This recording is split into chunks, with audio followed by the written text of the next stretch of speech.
It's once again a mock draft Monday. And on this week's mock draft, well, we're not going to do an actual sort of mock draft. We're going to talk about trade possibilities, go down the draft order and talk about what's real, what's not. As far as the trade rumors facing the Orlando Magic, we'll move up, we'll move down, we'll move side to side and all around on today's Locked On Magic. You are Locked On Magic, your daily Orlando Magic podcast. Part of the Locked On Podcast Network, your team every day.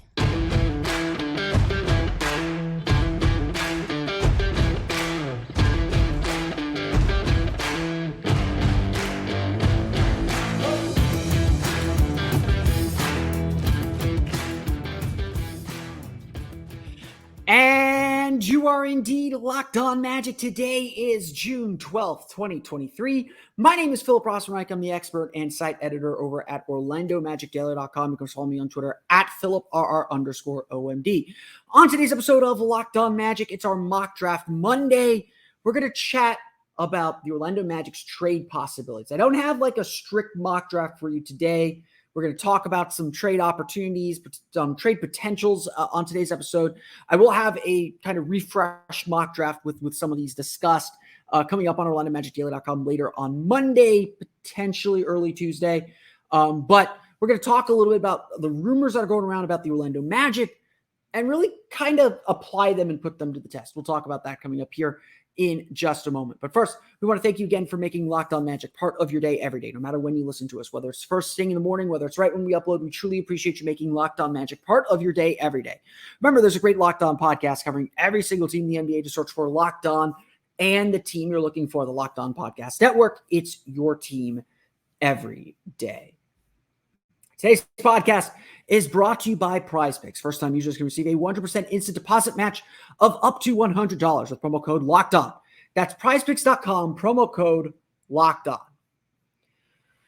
Now, I prefaced this show, and part of what I wanted to do here was, get your ideas for trade ideas, but more what I wanted to do was kind of test some of the rumors that are out there. And look, rumors are rumors. We don't know how much weight to put into them. We know they're not coming from the Magic. They don't leak anything. The Magic are in a position of power in this draft with the 6th and 11th pick. 2 lottery picks gives you the opportunity to do a lot of things, to move around, to make deals happen. You have something that teams may want. You have the ability perhaps to be aggressive, to move up for something. You have the ability to kind of move around in the draft and cover yourself, because you have that second bite at the apple. We talked a little bit last week about what the Magic's goals are this year at the draft, and whether it's to get one more bite at the apple at a star player, whether it's to shore up the roster's depth, whatever it is. The Magic are a team that could go in a million different directions, and obviously we still got a week and a half to almost 2 weeks before the draft takes place and all of this comes to a head. But we can honestly sit here and say, we don't know what the Magic are going to do. And so I tell you this all the time when it comes to trades and when it comes to fake trades. I don't care about the who or the what's involved in whatever trade you see on the aggregation sites. I'm sure this will get aggregated. I'll steal a page from Jake Fisher's book. Please don't aggregate this. The trades and the ideas I'm going to discuss are more about frameworks. It's important to have the framework to say okay, a deal is possible here, knowing what we know and perhaps what we want. But that doesn't mean it's going to actually happen. It doesn't mean it's actually there. And especially when it comes to the draft. When it comes to the draft, and this is the most important thing, and probably the most important thing I'm going to say. When it comes to the draft, moving up or down isn't important. At the end of the day, in the draft, you are not taking a pick. Once that pick is made, I don't care if they're the second pick, the 4th pick, the 3rd pick, the 25th pick, the 18th pick, the 11th pick, whatever. Once that pick is made, they become a player, a person, someone that will contribute to your team, someone that will be part of your team. And so, yes, the Magic have the 6th pick and they have the 11th pick. But if the Magic are going to trade anywhere in this draft, it's not about where they trade. It's about who they are trading for. Remember one of my great draft kind of sayings. I say this every year. You probably get annoyed at me saying this, but this is where it comes into play. When it comes to the draft, take your guy. I say it all the time. I don't care if all the mock drafts have Grady Dick at 10, 11, 12, 13. I don't care. If he's the Magic's guy, if he's the guy the Magic want to draft, take him at 6 if you don't think he's going to be there at 11. That's the truth of it. That's what matters. And so when you look at the rundown here, that second point, that first question I asked, who are the trade targets and who do the Magic trade for? It's not about the teams you're playing or the pick you're at. It's about making sure you get your guy. And that's why I tend to be skeptical about trades sometimes, especially for a team that's in the Magic's position. At 6, they can get whoever they want. And so when you look at these trade rumors that are coming out, let's start deconstructing some of them. There's been a rumor that's been going out, I believe it was Michael Scotto of Hoops Hype who reported the Orlando Magic, people around the league believe the Orlando Magic are looking to trade up in the draft from 6, that they're trying to get up and make sure that they get their guy. Again, that's the key thing because you're drafting a player. Now, my first instinct is to say, okay, well, we know the Magic don't leak anything. The Magic certainly aren't divulging their strategy. And even if they are making calls, they make calls to everyone up and down the draft.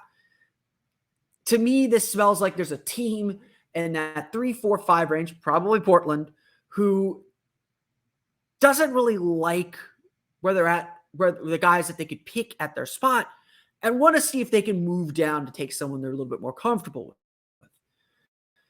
Honestly, I think this is a position the Magic might be in as well. But let's entertain this idea. Who would the Magic want to trade up for? Because again, it's not important where the Magic trade. We don't just trade up to get the number 3 pick because it's the number 3 pick. Especially this late in the game, you are trading up to 3, 4, or 5 to make sure you get someone, to make sure you get Scoot Henderson, to make sure you get Brandon Miller, to make sure you get Amen Thompson or Asar Thompson. And if you have to ask me, I do think that the Magic would be interested in assuring that they get one of Scoot, Amen, or Asar. By at least some reports and some discussions that I've had with teams that are drafting in the Magic's range, we talked with Richard Stayman a few weeks ago. I don't think we're the only ones that have real concerns about Cam Whitmore. And while Whitmore's talent is certainly evident and someone's going to draft him, someone's going to believe in him, and there are plenty of people within the Magic fan base that certainly believe in him too, I am not a believer in him. Honestly, even especially on a team like Orlando. And so if I'm Orlando, the thing that scares me to death is that Detroit also believes what I believe about Cam Whitmore. And that this gets into the game theory that goes into the draft. What does Detroit actually think? What is Detroit going to do? Because who Orlando picks at 6 obviously is going to hinge on who they want at 5, or who Detroit takes at 5. If they like Asar Thompson more than Cam Whitmore, then the Magic are suddenly stuck with Cam Whitmore, Jarris Walker, Taylor Hendricks, Anthony Black, and they got to make the decision: do we go for that? We essentially they lose potentially that goal that they might have of taking one more bite at the apple. And so again, if the Magic are going to trade up, it's not where, It's who. It's who do they want? Who do they want to make sure they get? And then the next iteration of this question is how much are they willing to give up to get it? We're going to split the next two segments in two. The trade up options, the trade down options. We're going to focus on trading up and what the Magic might have to do to trade up coming up here in just a moment. But first, it's time for a quick word from our friends over at BetterHelp. BetterHelp, this episode is sponsored by BetterHelp. Give online therapy a try at betterhelp.com/LockedOnNBA and get on your way to being your best self. Look, we all go through difficult times in our lives. And I wanted to make sure I mention this. We'll mention it again at the end of the show. Today in Orlando is an especially difficult day. June 12th is a day that is a day of mourning. It is a day of reflection and remembrance. It's a day of love and acceptance, and a day where we mourn the loss of members of our community, of vibrant, loving members of our community. And we also reflect on how far this city has come, and how much we've all grown to love each other and love who we are fully. That's what June 12th has come to mean. But it's not easy for everybody. I still certainly remember where I was June 12th, 7 years ago, on this night, about the time I'm actually recording this podcast right now. And remember how traumatic it was, even just being in downtown Orlando on that night. If you don't know what June 12th is, June 12th is the anniversary of the Pulse shooting. And obviously, it is a difficult day, and one that still evokes a lot of feelings. We all need to take a moment on a day like this, especially to remember to take care of ourselves. And that's what a service like BetterHelp can do. I've used therapy throughout much of my life to help me kind of sort through my emotions and sort through all the problems in my life. All the problems in my life or anything going on in my life, just giving me a sounding board to talk things through and help me see things from a different perspective. If you're thinking of starting therapy, give BetterHelp a try. It's entirely online, designed to be convenient, flexible, and suited to your schedule. Just fill out a brief questionnaire to get matched with a licensed therapist and switch therapists anytime for no additional charge. Find more balance with BetterHelp. Visit betterhelp.com/LockedOnNBA today to get 10% off your first month. Again, that's BetterHelp, HELP.com/LockedOnNBA. I apologize if that got a little too insensitive on that live read. Again, today is a very emotional day here in Orlando. If you do need help, or if the emotions of today get to you in any way, know that we're all here for you as a community. We're all here to be a shoulder to cry on, to listen to you, to see you, to hear you, and to love you. And whether you find comfort in therapy, whether you find comfort with a friend, today is a day to truly appreciate those around you. Today is a day to truly love everyone around you as well. And so I apologize if making that connection on an ad read was inappropriate. It's something I thought about, and certainly, again, I know that it can help. Therapy can really, really help. So again, I appreciate the allowance for that. Again, June 12th, a very, very emotional, important day in Orlando. But let's transition back to draft talk, to our mock draft Monday, to thinking about where the Magic could trade in this NBA draft. Now, we had discussions a few weeks back with Mike Richmond of Locked On Blazers. You could go back, check our archives. I know I got in hot water a little bit for the Damian Lillard conversation. That's not a real conversation, but there's been several kind of trade pitches that have gone around. We've seen Portland make a trade pitch. Essentially, it was like Yusuf Nurkic and 3 for Wendell Carter, 6 and 11, I think was kind of the deal that was put together. We all kind of acknowledge that probably doesn't move the needle enough, especially if Charlotte's going to end up taking Scoot Henderson. Again, this is the important thing. It doesn't matter where the Magic move up. It's who they're moving up for. The thing about the draft is you don't always make the trade until you know what's going to be there.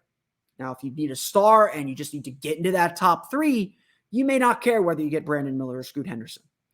But when we did that podcast a few weeks ago, it was I think 2-3 weeks ago today, if you're trying to find it in the archives, when we did that podcast, we talked specifically about Brandon Miller because we assumed Charlotte was taking Scoot Henderson.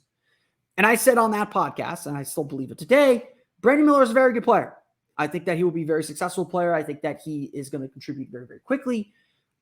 He doesn't fit what the Magic are trying to do. The Magic don't need a player like him, or rather, his pathway to play is very narrow. Unless you believe he is better than Franz Wagner, which I don't think he is, he's not the right pick. And so I find it difficult to believe that the Magic would trade up to 3 to take Brandon Miller. Now, on the other hand, I do very much believe that Amen and Ausar Thompson are Magic-type players. Both Amen and Ausar Thompson are bigger than average for guards, for wings. They use their size very effectively. While they're both very, very raw in terms of their shooting and skill development, they are great playmakers. Ausar is a fantastic defender. Amen is a fantastic finisher and athlete. These guys are guys who are going to contribute and are going to play in the NBA. I can understand if the Magic want to trade up for those guys. A 6'7" point guard, the Magic have a 6'10" point guard. The Magic have a 6'8" point guard. Let's complete the set and get a 6'7" point guard. They are the kind of players, and at least physically, maybe not skill-wise, but physically, they are the kind of players that this Magic team tends to value. That this Magic team tends to really like, tends to want to develop, tends to want to grab and bring into the fold. That is why if the Magic are trying to move up, those are the guys I think they're targeting. I don't think, they'd love to get Scoot Henderson, I'm sure. And Scoot, I think, would be a very, very good fit on this team. He'd fit in at that 2 spot. Yes, he's a bit of a struggle as a 3-point shooter. Great pull-up jump shooter. That was even the case in the G League Ignite where he struggled throughout the season. Great pull-up jump shooter. Great feel for the game. Great passing ability. We saw him go up against Victor Wembanyama and challenge Victor at every turn. Again, this was back in October, so it's a little while ago. But this is a kid who is very, very talented. He's a consensus number 2 pick. It's only this, we've had this month since the lottery, and everyone trying to create, it's like everything else. Everyone's trying to create some conflict, trying to create some stories, trying to say, well, what about this? That's kind of the stage of the draft prep that we're at. So if Portland at 3 is probably a little bit high and a little bit steep. Could it just be as simple as swapping picks with Detroit? Last week, I had a Twitter conversation with Ku Khalil of Locked On Pistons. Does a great job covering the Detroit Pistons. One of my favorite Locked On listens. If you want to check out Locked On Pistons to hear their perspective on their draft prep and what they're thinking, because again, so much is going to hinge on them.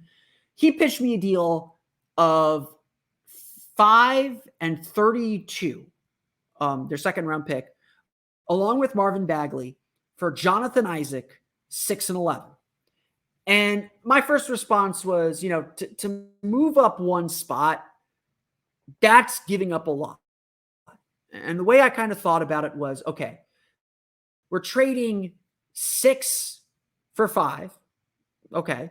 You're trading Isaac for 11, or Isaac and 11. So it'd be Isaac for 32 and Bagley for 11.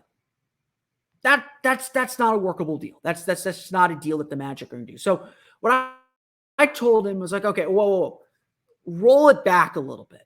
That's probably a little bit too much. And Bagley's making $12.5 million. I've got their cap sheet in front of me. He toyed around with like, okay, instead of Bagley, would you do Bojan Bogdanovic? And I said, definitely need the shooting, but Bojan doesn't really fit what the Magic want. I probably pass at that point. So I said, let's roll it back maybe simplify the deal a little bit. We got Chuma Okeke, we got Bol Bol. The Magic essentially aren't using those players. So would you be able to do five for 6 along with Chumo, KK, and Bol Bol, or send back a kind of lesser player? I'm looking at their cap sheet right now. I don't think an Alec Burks would work. I think you'd have to really work to make the salaries work.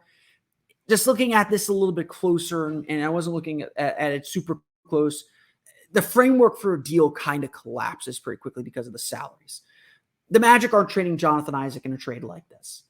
They don't have any of those kind of big contracts that they're looking to move. They may just really want kind of lower end deals. Again, I think the best the Magic would kind of offer, I don't think they'd put Cole Anthony on the table to move up one spot, even if it is to get another point guard. But perhaps that's what it would take. 32 is a high level second round pick. So I didn't feel crazy about that, but giving up both 6 and 11 to move up one spot, that's probably too much, especially if Detroit just plans to take Cam Whitmore anyway. Again, this is kind of the game theory that goes into the draft, is you're trying to predict, trying to guess what the other team's going to do, while also trying to make sure you get your guy and try to hide who you're trying to take. Sometimes you just kind of got to let the draft play out. You got to see who's actually there before, maybe you put the framework of a deal. Maybe you say, okay, if this guy's here at 6, we got this guy's here at 5, we got ourselves a deal. I don't necessarily see the framework for something to work like this. Who is Detroit looking to get rid of? They're looking to get rid of some of their bigs. They're probably not trading James Wiseman. They seem to believe in him. Marvin Bagley at $12.5 million, that next season is probably their guy.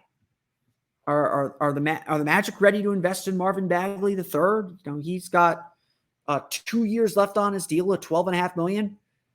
That answer is probably no.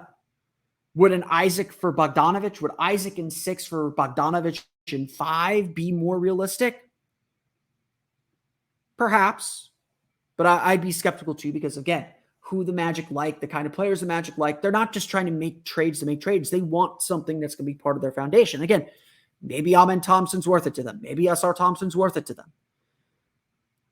These are kind of again, you start to see how, okay, it sounds great to trade up. It sounds great to try and trade up. And again, make sure you get your guy. And I'm a big believer. If the Magic believe Amen Thompson is their point guard of the future, it's their guard of the future, because he's really both, go get him. If it costs you Jonathan Isaac is burning a hole in your pocket right now anyway. If it costs you, if you have to take Bojan Bogdanović for a year at $20 million to get it done, the Magic have the luxury to do that. I don't think that's the case here. I don't think Amen's if it's Amen, sure. If it's Asar, probably not. And I want to do this to illustrate how difficult trades are. It is not easy math. It is difficult to pull off trades in the NBA. It is very difficult. And trading up, I think, is extremely difficult for this Magic team. However, if you have to ask me, if I were betting, I think there's a better chance the Magic trade down than trade up in this draft. Who are the players they trade down for? And who are the teams to maybe take a look at? We'll get to that coming up on the other side of this not as depressing break. Because this podcast is brought to you by our friends over at PrizePicks. Well, we are at Game 5 of the NBA Finals. The Larry O'Brien Trophy will be in the building. It's been in the building for all 4 games to this point anyway, but the Larry O'Brien Trophy will be in the building with the potential to find a new home. It's a rescue. Give it a new home, Denver. And that means tomorrow could be the last day of the PrizePicks Daily Superflex promotion. Every day of the NBA Finals, one PrizePicks user will win a chance at becoming a millionaire. One entry placed after 8 a.m. Eastern Standard Time will be randomly selected each day. And whoever placed that entry will be given a 6-pick flex with the following payouts: 4 correct picks gets you $16,000. 5 correct picks gets you $80,000. And 6 correct picks gets you $1 million. Full details can be found at prizepicks.com/million. You must opt in at this link to be eligible for the $1 million entry. And once you opt in, all you have to do is play the game like normal, and you could be the lucky winner. PrizePicks is daily fantasy made easy. There's no complicated salary caps or scoring systems. You're not competing against loads of experienced and sharky players. You're not just praying to get your money back. It is you versus the numbers and a real chance to win. I win most of the time that I play. I'm not good at daily fantasy. I will admit that. But PrizePicks makes it incredibly easy. All you have to do is pick 2 to 6 players. And if they go on to score more or less than the PrizePicks projections, you can win up to 25 times your money on any entry. PrizePicks offers projections on any sport that you watch, including NBA, MLB, NHL, PGA, and so much more. Entries can be made in 60 seconds or less. It's that easy. Safe and fast withdrawals, currently operational in more than 30 states and Canada. Download the PrizePicks app or go to prizepicks.com to sign up and play daily fantasy sports. First-time users can receive a 100% instant deposit match of up to $100 with promo code LOCKEDON. If you deposit $100, PrizePicks will give you $100. If you deposit $50, PrizePicks will give you $50. Don't forget to enter promo code LOCKEDON at sign up for an instant deposit match of up to $100.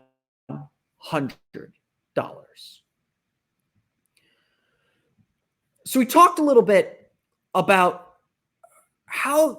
who the Magic would target if they tried to trade up.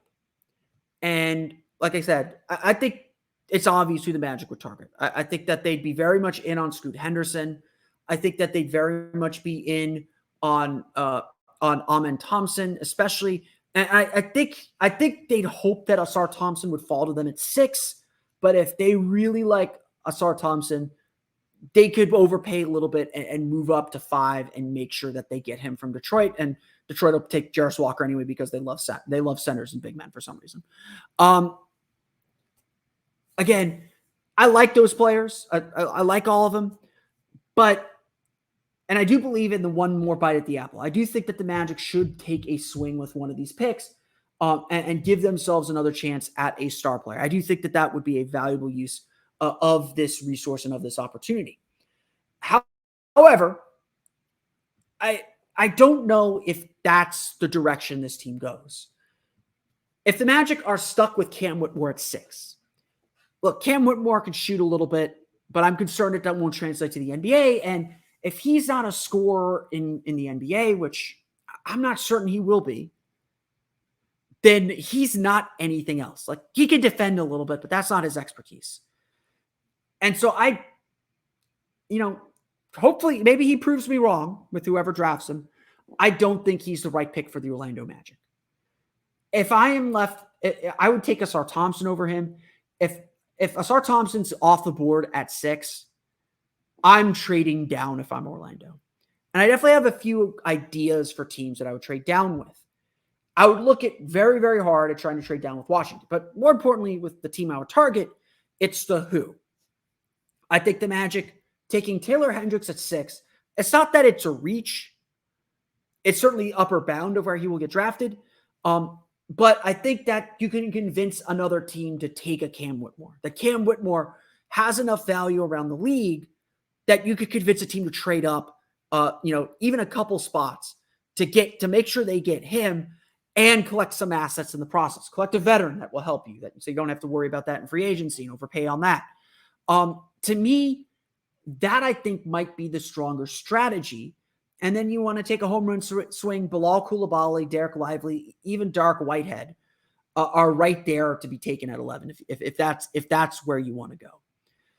To me, the players I target, who, again, 6 is kind of their upper bound. So the Magic wouldn't be crazy to take them at 6, but trading down might be more advantageous.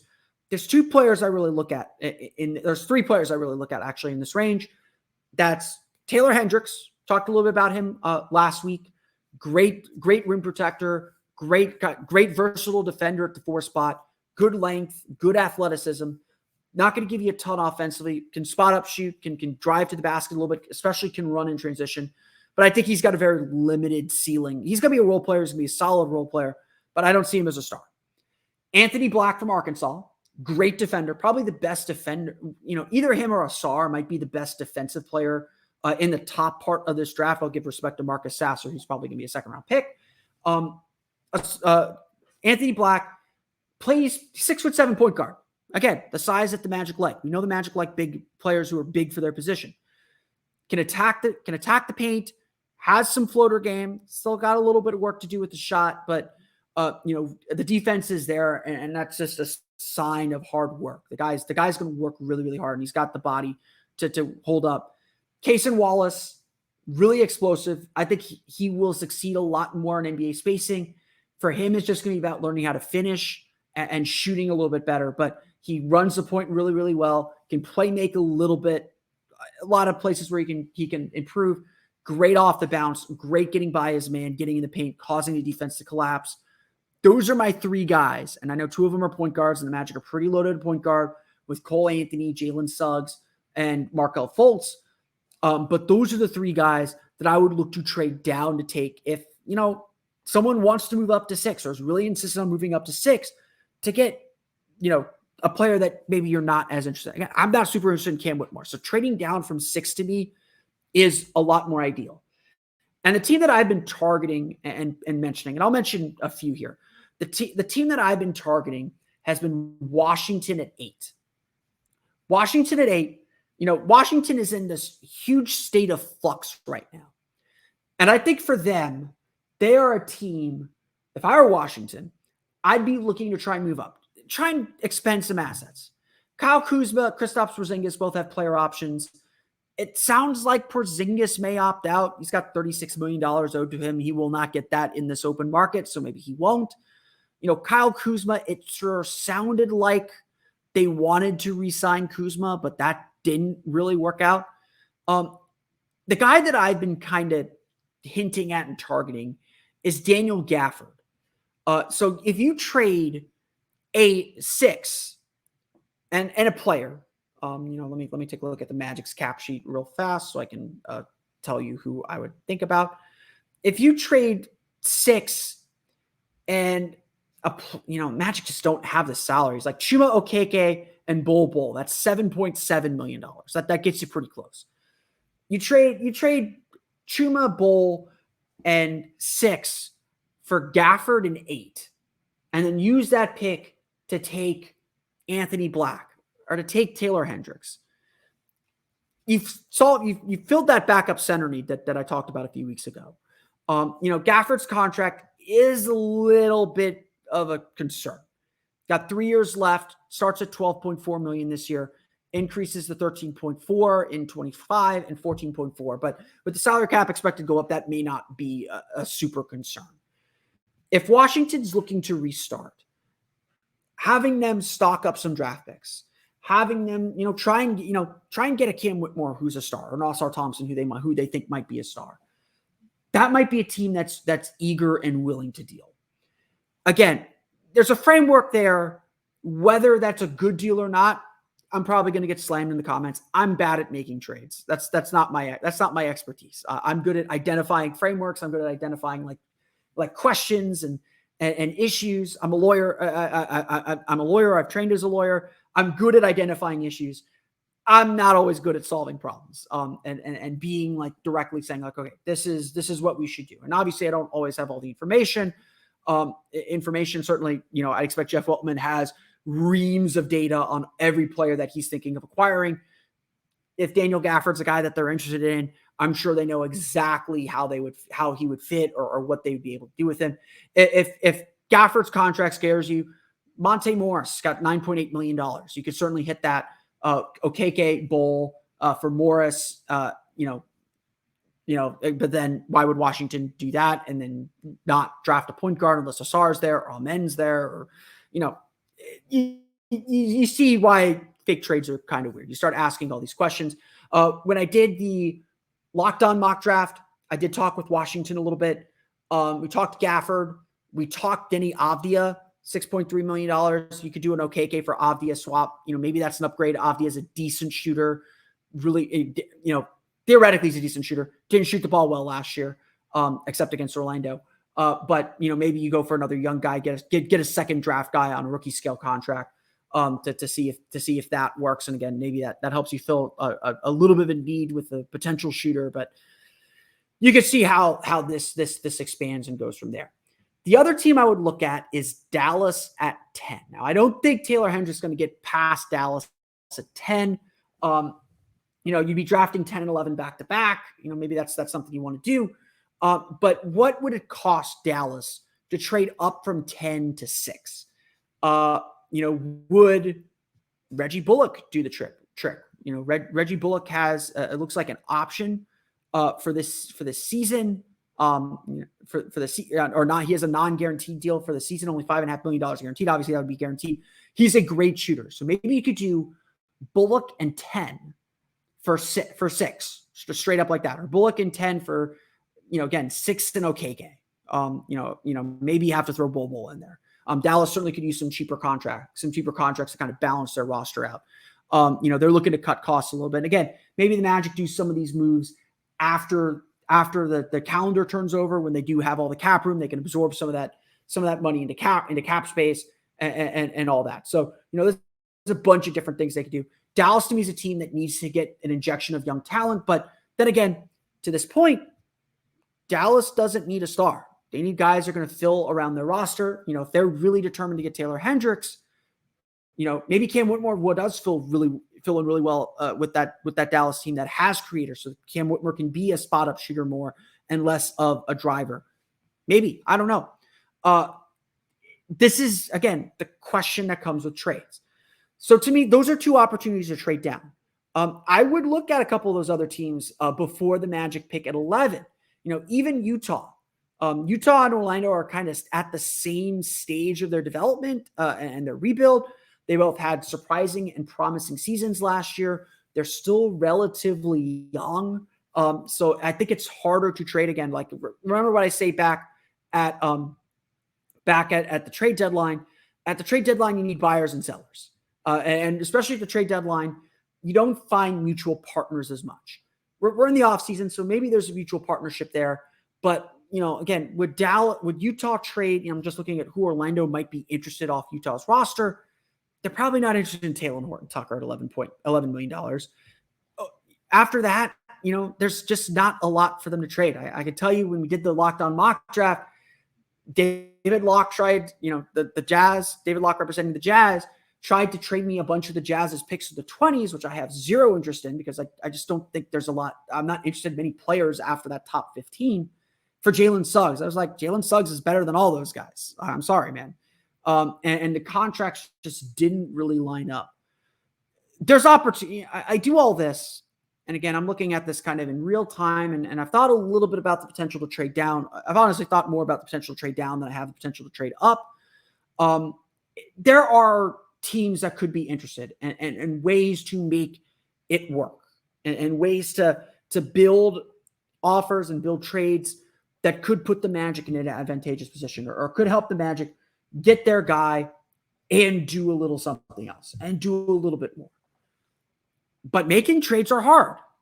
It's not that easy. Sometimes they are. Sometimes the framework is like clearly there. The needs are clearly there. Everyone clearly knows what they have to do. Sometimes it's not so easy. And I think, again, what's difficult about it is, on one hand, and this is kind of like the central question that we're going to be asking for the next week and a half. On one hand, the Magic are a rebuilding team. They do need more talent. They need more depth. They need more talent.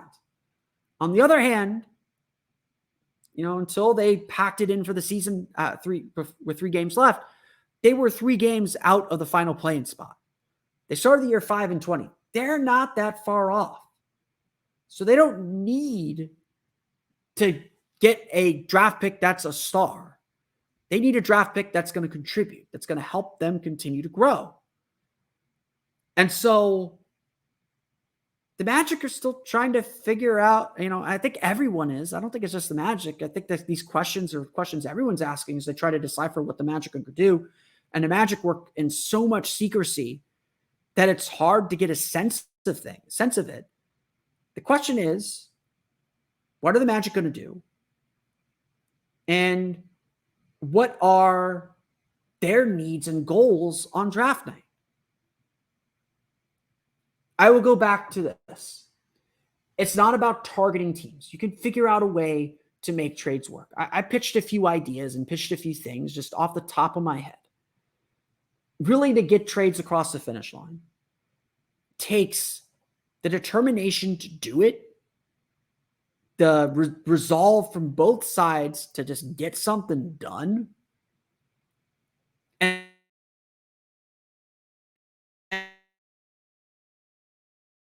then calling the league office and doing it. At the end of the day, what matters is which player are you targeting? It's not about the other team on the other side of that trade call. It's about which player you want to drive off the lot on draft night.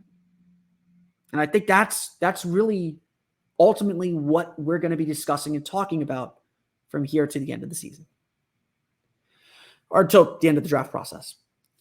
I want to thank you again for listening to today's episode of Locked On Magic. Of course, find me on Twitter at @PhilipRR_OMD. Subscribe to the podcast and Apple Podcasts, Stitcher, TuneIn, Himalaya, Google Play, Spotify, Odyssey, and all of the places on the podcast to your podcast-enabled listening device. For the latest on the Orlando Magic, be sure to check out OrlandoMagicDaily.com. You can, of course, follow us there on Twitter at OMagicDaily.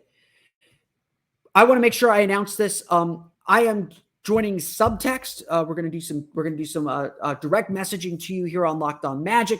Give you maybe a little bit of preview of what's coming up on the show. Get your ability to interact. I want to start doing Friday mailbags, but my Friday mailbags are going to be exclusive to my Subtext subscribers. So if you want a question, if you have a burning question that you need answered in a mail, join Subtext, because you can ask that question to me directly, and I will literally text you on your phone. You will see it on your phone. You will have a direct link to me to have any question about the Magic answer. That's what's so cool about Subtext. Join subtext.com/lockedonmagic to sign up. You get a 2-week free trial. So if you sign up today, that means you get the lead up to the draft and the draft. Decide if you want to hang around for free agency, and then we'll hit free agency hard as well. I'm going to post the latest news there. I'm going to post questions. I'm going to post thoughts. Everything is going to be on Subtext. So go to joinsubtext.com/lockedonmagic to sign up today. If you're on my Subtext, thanks a lot for being among our early adopters, our early members. I'm going to try and make it well worth your while and give you plenty of info and ways to interact with the show. If you're just part of our everyday crew, I appreciate you being part of the everyday crew and listening to Locked On Magic. On tomorrow's episode of Locked On Magic, we're going to do our player evaluation for Jamal Mosley. We'll talk about the job that he did as head coach and what comes next for him as both he and his team try to level up. Plus, it'll be Game 5 of the NBA Finals. We might be handing out a trophy. We'll talk about lessons learned, if we do, from the Denver Nuggets. We'll get to all that and more on tomorrow's episode of Locked On Magic. But until then, for Orlando Magic Daily and Locked On Magic, this has been Philip Rossman-Reich. We'll see you all again next time for another episode of Locked On Magic.